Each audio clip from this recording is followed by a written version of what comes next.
So yeah, sorry guys, I forgot to record the first couple minutes of the meeting, but yeah, as I was saying, how can you learn cloud computing? So one of the ways that you can go ahead and learn cloud computing is through Amazon's Awesome Day. So this is an online conference where Amazon's gonna do a 1 day, nitty gritty detail on the fundamentals of Amazon, and AWS is just such a behemoth of a topic that even with this 1 day conference, you won't learn everything, but you'll learn the basics, the very necessities of AWS. So there's a link there. I will be providing that link in the description of the YouTube video. That's why I record this, so that I can upload it to YouTube for people who can't make it out. And I'll be providing the link to our YouTube channel at the end.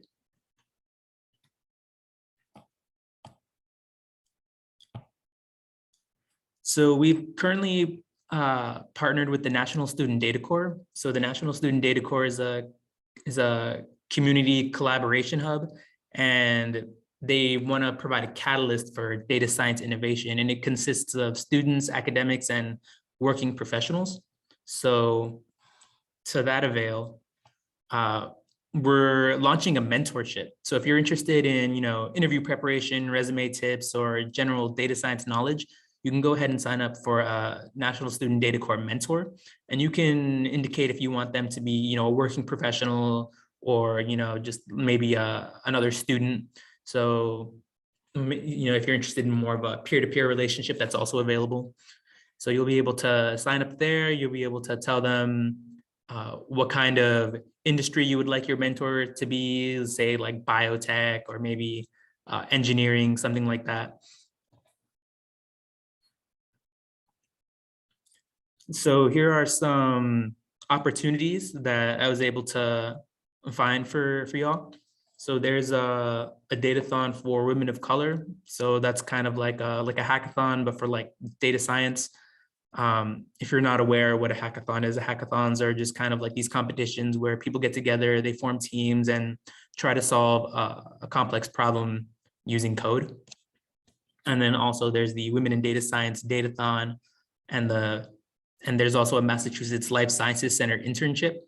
So this is kind of in the crossroads between, biology and data science, where they're applying data science to their, life sciences center. And you can go ahead and sign up for that internship. And if you do, fingers crossed, I hope y'all get it.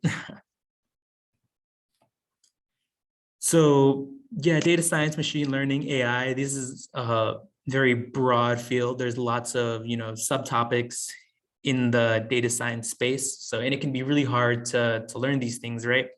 So you can go ahead and go to the National Student Data Corps video library, and they have a ton of different videos, a ton of different resources that you can go in, and you can choose like the different topics you want to learn about, whether that's Python, SQL, whether that's different machine learning topics, or just like basic like linear algebra, calculus, things like that. They have a very large repository that you can just browse through and learn, the finer details of how data science works and the underlying math, or like various different concepts. And then also there's the additional resources if you want, data sets to use for a project that you're working on, or if you need like more self-guided lessons, or if you want to join a project that's, already, underway, there are open projects there as well.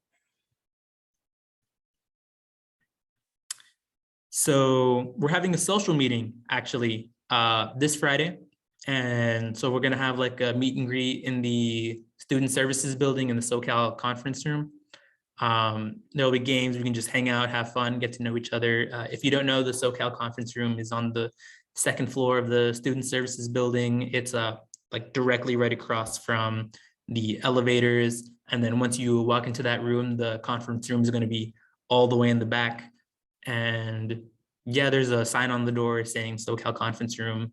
And it looks like a conference room, right? So there are just tables and chairs. So we'll be here. We'll have card games. We I've been told that SoCal has like board games and other games, so we can use those too, just hang out, get to know each other, try to build a sense of community around here. Our next meeting is going to be in person in the SoCal conference room, Wednesday, March 9th from 4 to 5 p.m. So yeah, that's going to be like 2 weeks from now. Time on Friday, that's going to be, if I'm not mistaken, it's from either 2 to 3 or 3 to 4. I'll double check on that. I'll be sure to put that in our Discord. I'll be sure to send an email out, but it's somewhere within that range. I'll definitely get that out to you later in the day.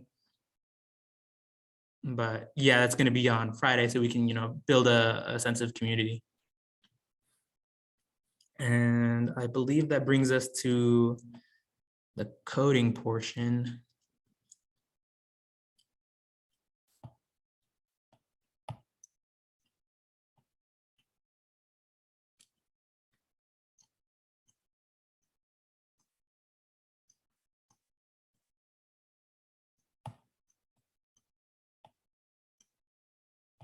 All right, so today's coding portion is going to be implementing a simple neural network using Keras. So Keras is a library in Python that's very popular for creating neural networks.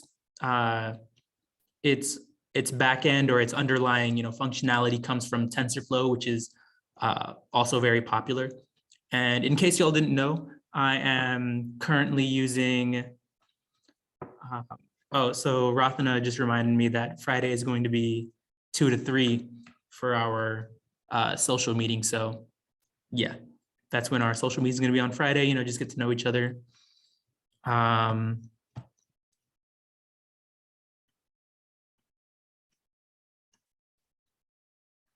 Yeah, so for the March 9th meeting is going to be 4 to 5 p.m. That's going to be on a Wednesday. So yeah, that's when the March 9th meeting will be. Okay, so yeah, so TensorFlow is a really popular library in Python for creating neural networks. And so Keras comes from TensorFlow, and Google is actually the company who created TensorFlow. And in case you all didn't know, I'm currently using Google Colab. So obviously this was created by Google, but it's kind of like an online Jupyter notebook that you don't need to install onto your local machine. It's just, it exists in the cloud on Google servers, so you can just immediately load it up and start using it. And they have a ton of different packages already pre-installed on there, no need to download. So let's see here. Yeah, no problem, Jennifer. I'm happy to help. So this is just a fabricated problem right here. So an experimental drug was tested on people ages 13 to 65. The trial had 2,100 participants. Half were under 65, half were over 65. So 95% of people 65 or older experienced side effects from this experimental drug, and then 95% of people under 65 experienced no side effects from this drug. So here I'm just going to import some libraries. So NumPy is just a very commonly used data manipulation library.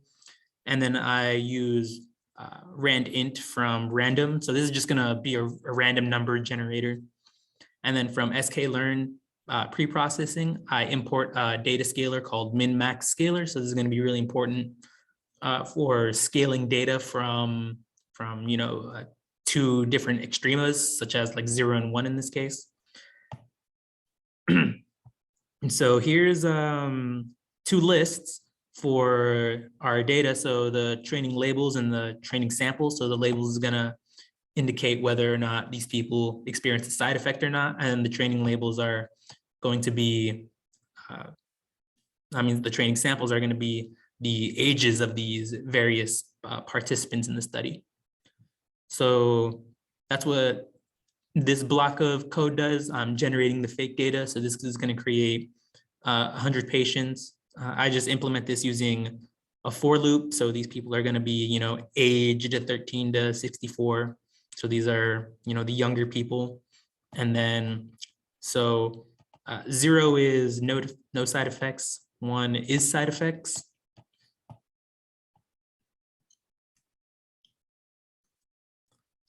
And then this right here just prints the results from training samples. I'll be uploading this notebook to our GitHub. So if you wanted to check this out and, you know, play with it on your own, you'll be able to download it from our GitHub. And once again, I'll be providing the links to, you know, our YouTube, our social media, you know, our GitHub, all things like that. Okay, so pre-processing now. Keras expects these training labels and samples to be in NumPy arrays. So luckily, NumPy has a very simple implementation of that, NP array. So that was really easy. So our network model will see increased performance from scaling our data.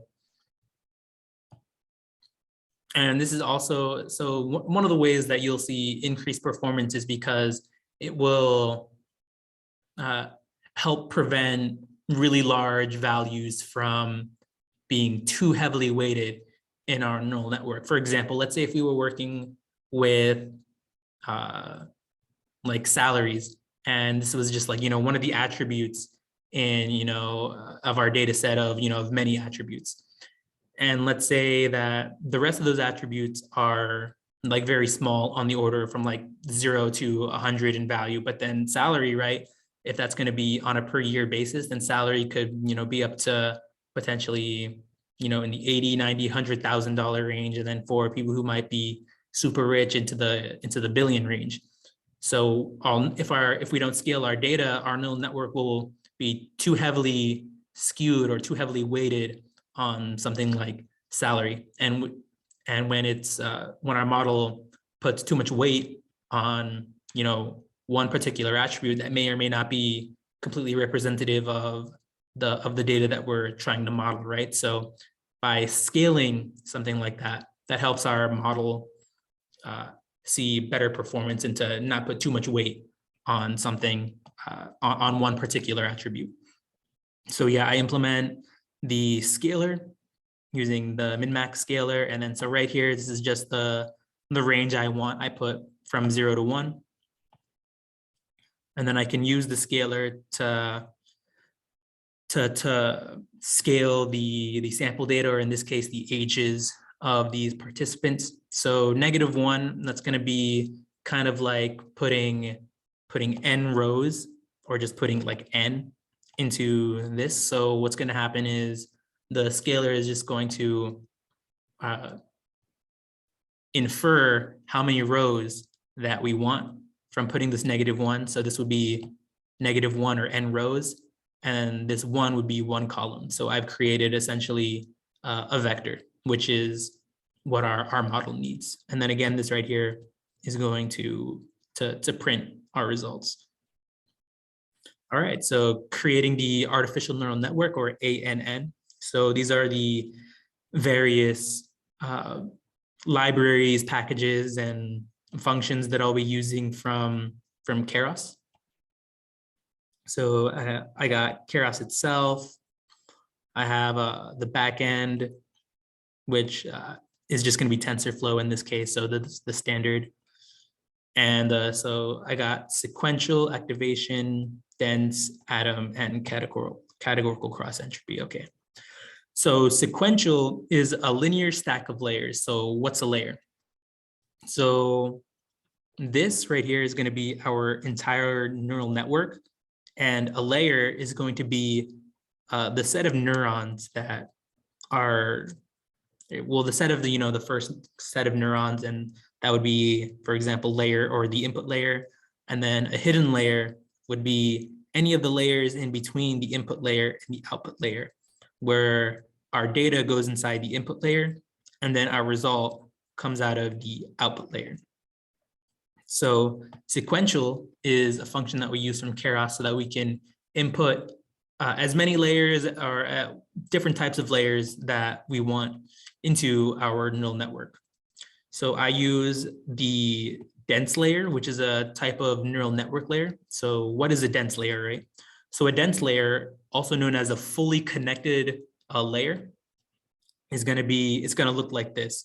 So a node this is a node, and every node, and this node is connected to every node in the next layer. And that is a dense layer. So this layer is a dense layer because it's every node is connected to every other node in the layer next to it. So the unit indicates how many neurons I want. In this case, I arbitrarily chose 16 neurons. Excuse me. So this is the input shape and the activation function ReLU. I chose the activation function arbitrarily. So ReLU is an activation function that will take in the input data and then transform it in some way. So every node in here, it consists of an activation function. So the activation function for ReLU is going to be,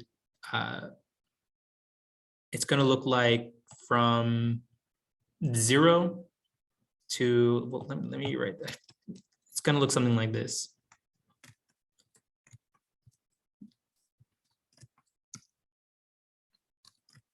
All right, so if you think of it as kind of like an f of x, it's going to take in some kind of x value, and it's going to spit out anything from 0 to x. So let's say if I put in 16, then it's going to result in 16. But let's say if I put in negative 1,000, then because of the ReLU function, it's just going to give me 0, because ReLU function, it doesn't allow for anything below 0. So the lowest you could possibly get is 0 regardless of the x input. But if the x input is a positive number or 0, then it's going to spit out whatever x is. That's a quick rundown of the ReLU function, and then arbitrarily choosing dense function and these other activation functions as well. So when it comes to neural networks, playing around with what kind of layers you want to use, how many neurons, and the activation function, these are just things that depend on the problem that you're trying to tackle. And usually it takes a lot of experimenting, a lot of playing around with it, and it takes a lot of knowing the data on a very granular level, so you know what things you might want to try out. All right, so after I've created my neural network, I can do model.summary, and it's going to tell me different things about my model, right? So these are just the type of layers, the dense layers, the output shape. So because I used, 16 neurons in the first layer, then 32 neurons in the second layer, and then 2 neurons for the output, that's what it's going to give me. And I don't think I have enough time to explain what parameters are. We'll try to get to that in the next meeting. So whenever we have more time. So you can train your artificial neural network by using model.compile. So you can choose the various training parameters for your model. So Atom, that's a type of gradient descent. So there are things like stochastic gradient descent.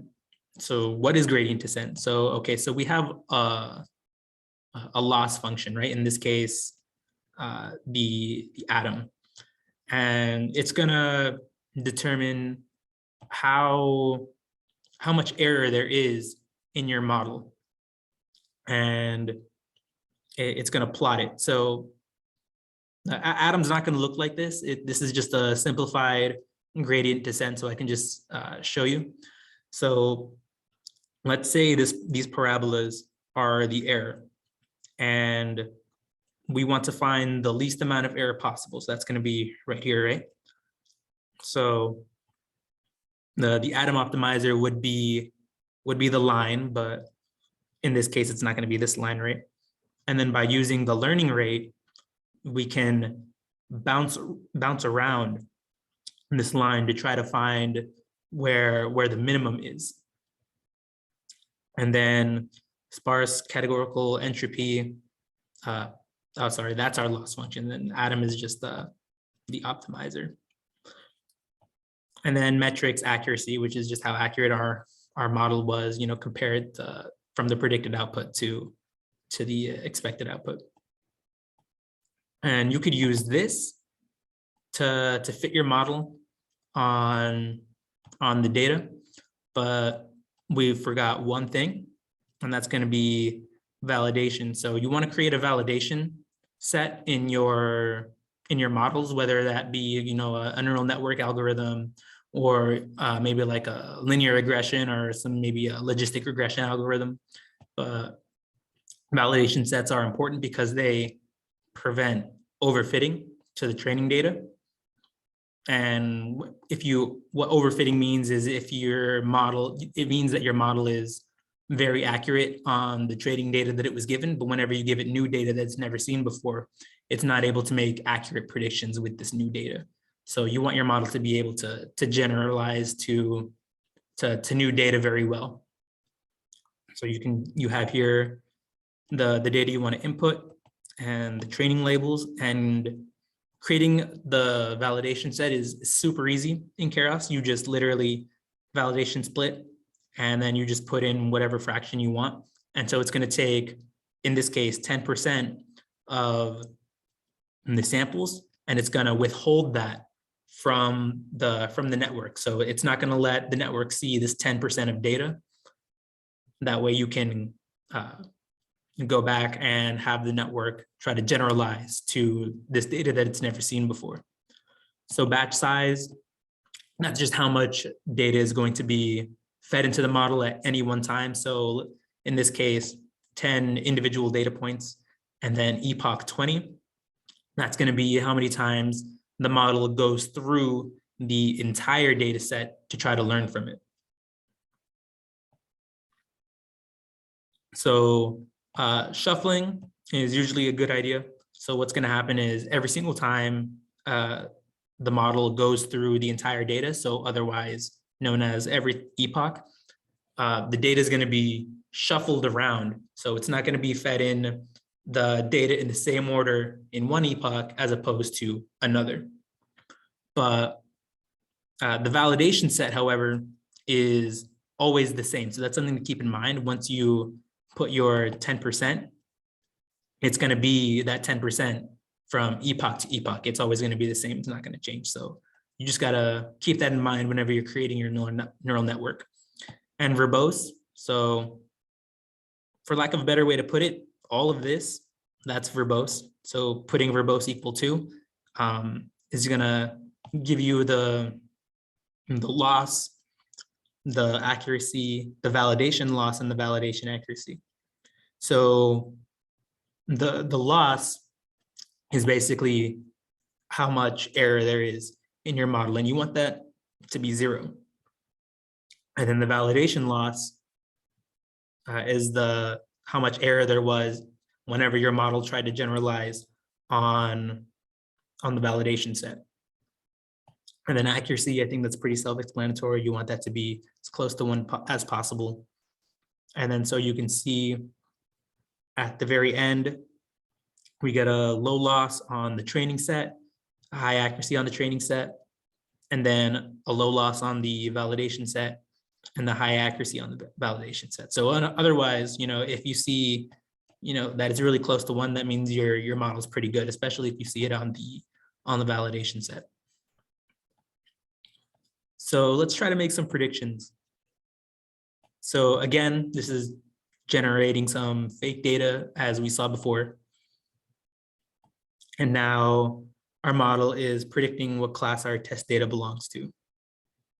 So predictions, model.predict, scaled test samples, which is the fake data, batch size 10, feed 10 data points at a time. And I chose verbose equals 0 just because we've already seen what verbose means.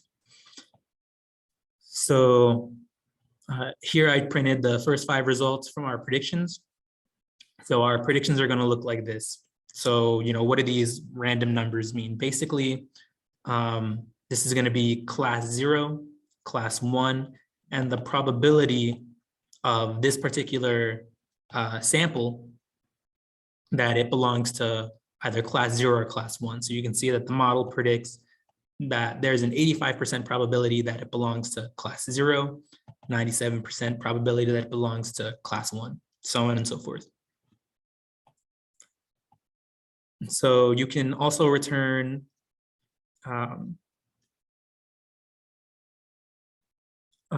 another different kind of array where instead of it giving you the probability of it belonging to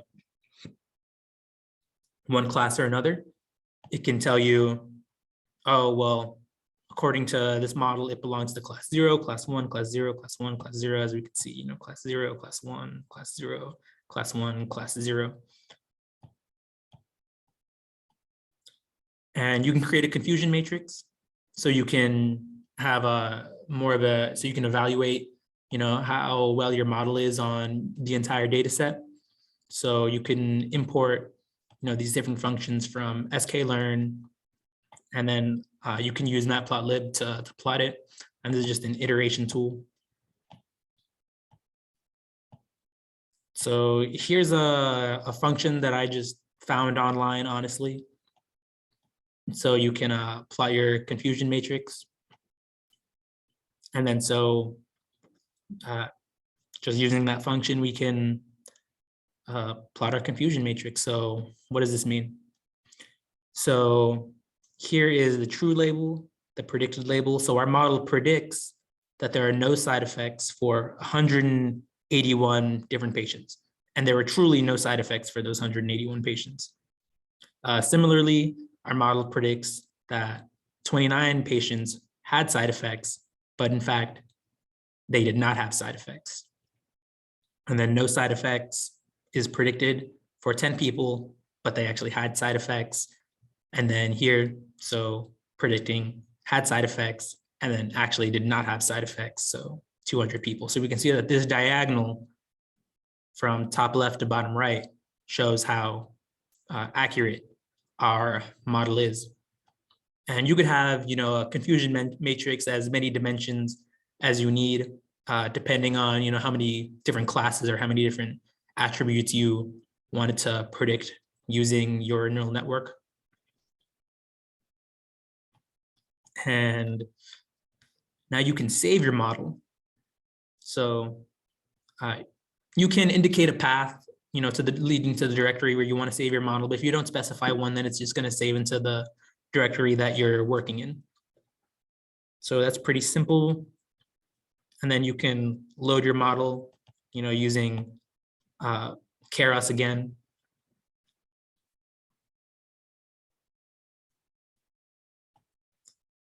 And then saving a model in JSON, it only saves the architecture of the model, not the weights or various parameter settings.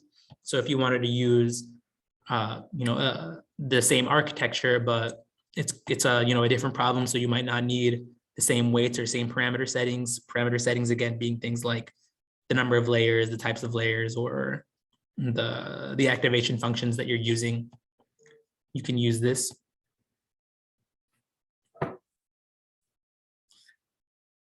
Okay, it looks like we're pretty pressed for time, but I'll be sure to upload.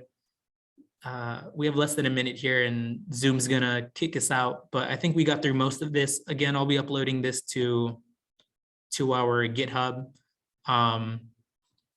But yeah, we also have our social media.